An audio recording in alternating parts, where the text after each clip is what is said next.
வணக்கம். மாலை முரசு செய்திகளை விரிவாக பார்ப்பதற்கு முன்பாக முதல் தலைப்புச் செய்திகளை பார்க்கலாம். பீகார் தேர்தலில் வெற்றி பெற்று அரியணையில் அமரப்போவது யார்? தேசிய ஜனநாயக கூட்டணி ஆட்சி அமைக்கும் என்று கருத்து கணிப்பு வெளியாகியுள்ள நிலையில் நாளை வாக்கு எண்ணிக்கை.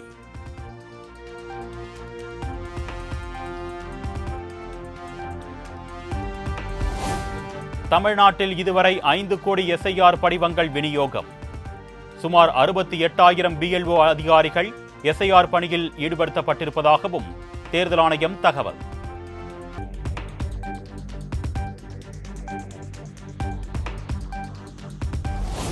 வரும் 19ஆம் தேதி தமிழகம் வருகிறார் பிரதமர் நரேந்திர மோடி.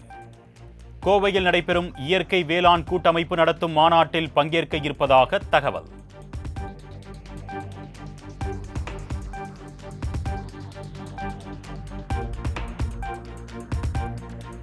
சென்னையில் ஆபரண தங்கத்தின் விலை சவரனுக்கு 1,600 ரூபாய் உயர்ந்து 94,400 ரூபாய்க்கு விற்பனை. 1 கிராம் தங்கம் 11,800 ரூபாய்க்கு விற்பனையாகிறது.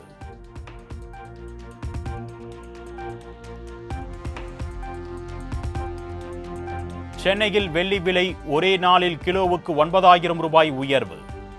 நேற்றைய நிலவரப்படி 1 கிலோ வெள்ளி 1,73,000 ரூபாய்க்கு விற்பனையான நிலையில் இன்று 1,82,000 ரூபாய்க்கு விற்பனையாகிறது.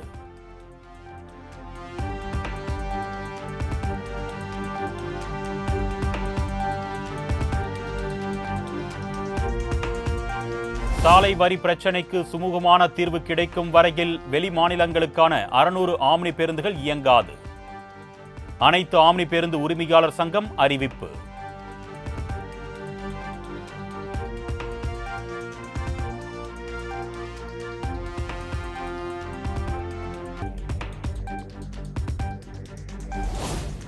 சென்னை ஒன் செயலியில் இன்று முதல் சிறப்பு சலுகை விலையான 1 ரூபாய்க்கு டிக்கெட் எடுத்து பேருந்து, மெட்ரோ, ரயிலில் ஒரு முறை பயணிக்கலாம். சென்னை ஒருங்கிணைந்த மாநகர போக்குவரத்து ஆணையம் அறிவிப்பு.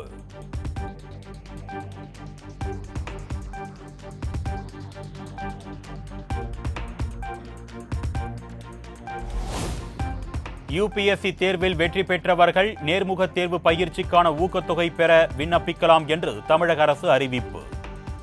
நவம்பர் 24ஆம் தேதிக்குள் விண்ணப்பிக்கலாம் என அறிவுறுத்தல்.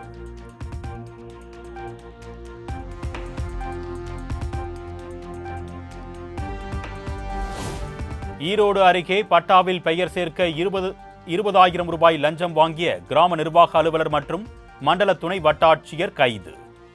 லஞ்ச பணத்தை பெற்றபோது கையும் களவுமாக கைது செய்தனர் லஞ்ச ஒழிப்பு போலீசார்.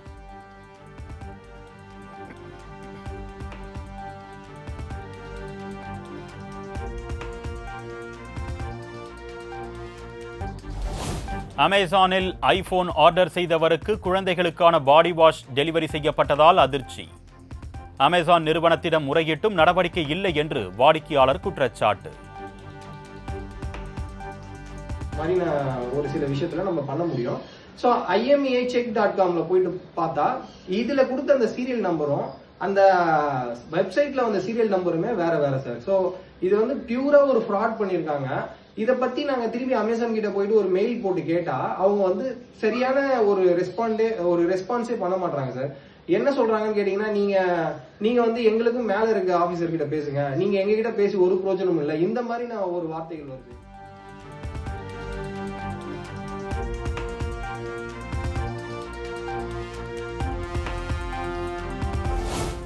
TRB தேர்வு விண்ணப்பங்களில் திருத்தம் செய்ய இன்றே கடைசி நாள். ஆசிரியர் தேர்வு வாரியம் அறிவிப்பு.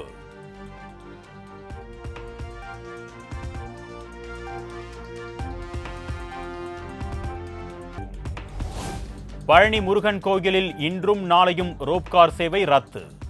பராமரிப்பு பணி காரணமாக 2 நாட்கள் தற்காலிகமாக நிறுத்தப்படுவதாக கோயில் நிர்வாகம் அறிவிப்பு.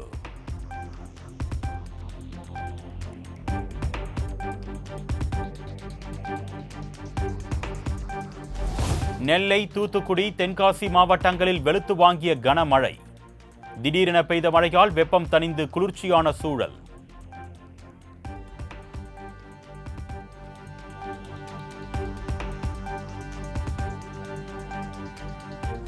தீவிர குற்ற வழக்குகளில் கைதாகும் பிரதமர், அமைச்சர், மாநில முதலமைச்சர் உள்ளிட்டோரை பதவி நீக்கம் செய்யும் மசோதா. மசோதாவை ஆய்வு செய்யும் நாடாளுமன்ற கூட்டுக்குழுவின் தலைவராக பாஜக எம்பி அபராஜிதா சாரங்கி நியமனம்.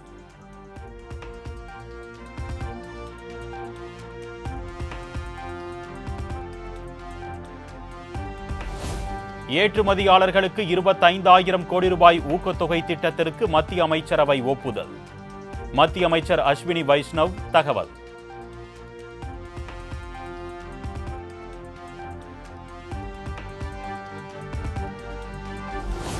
டிசம்பர் 5ஆம் தேதி இந்தியா வருகிறார் ரஷ்ய அதிபர் புட்டின்.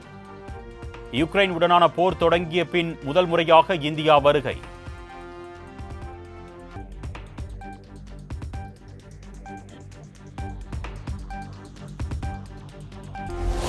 ஹிந்தி நடிகர் கோவிந்தா சிகிச்சைக்கு பின் மருத்துவமனையில் இருந்து வீடு திரும்பினார். கடுமையான உடற்பயிற்சியால் உடல்நலக்குறைவு ஏற்பட்டதாகவும் யோகா மற்றும் பிராணாயாமத்தில் கவனம் செலுத்தப் போவதாகவும் பேட்டி.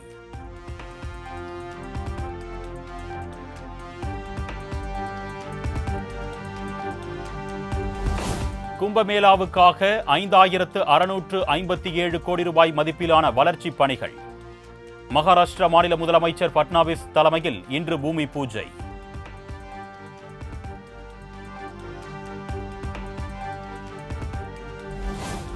லஞ்சம் மோசடி வழக்குகளில் சிக்கியுள்ள இஸ்ரேலிய பிரதமர் நெதன்யாவுக்கு மன்னிப்பு வழங்க கோரி இஸ்ரேல் அதிபருக்கு அமெரிக்க அதிபர் டிரம்ப் கடிதம்.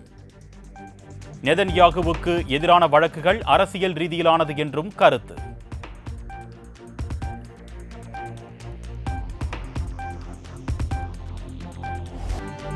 மாஸ்கோவில் நடைபெற்ற அறிமுக நிகழ்ச்சியின் போது மேடையில் தடுமாறி சரிந்து விழுந்த ஏஐ ரோபோ. எலான் மஸ்கின் பழைய ரோபோ வீடியோக்களுடன் ஒப்பிட்டு இதுதான் ரஷ்யாவின் தொழில்நுட்ப திறனா என்று நெட்டிசன்கள் விமர்சனம்.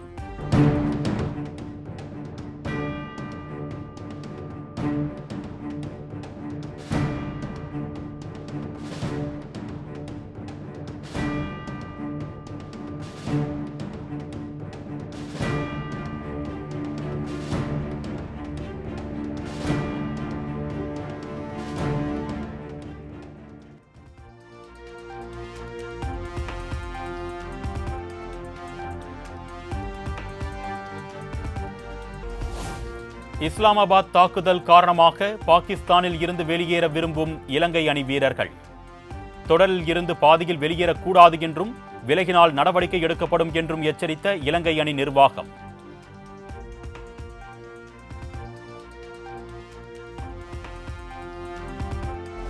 ஐசிசி மகளிர் ஒருநாள் கிரிக்கெட் போட்டி உலகக்கோப்பையை கைப்பற்றிய இந்திய அணியின் கேப்டன் ஹர்மன் பிரீத் கவுருக்கு சென்னையில் பாராட்டு விழா.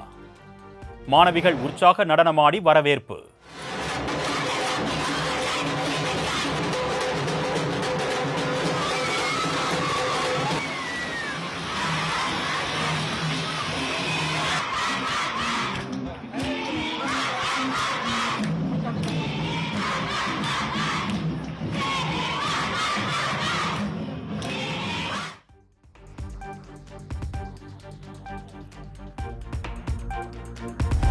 சென்னை ராஜஸ்தான் அணிகளுக்கு இடையே ட்ரேடிங் நடந்துள்ளதாக வெளியான தகவல். ராஜஸ்தான் அணியின் கேப்டன் பதவியை ரவீந்திர ஜடேஜா கேட்டிருப்பதாக தகவல்.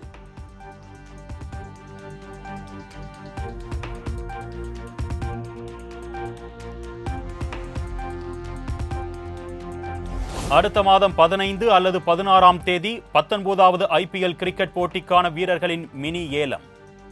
ஐக்கிய அரபு அமீரகத்தில் உள்ள அபுதாபியில் ஏலத்தை நடத்த இந்திய கிரிக்கெட் வாரியம் முடிவு செய்திருப்பதாக தகவல்.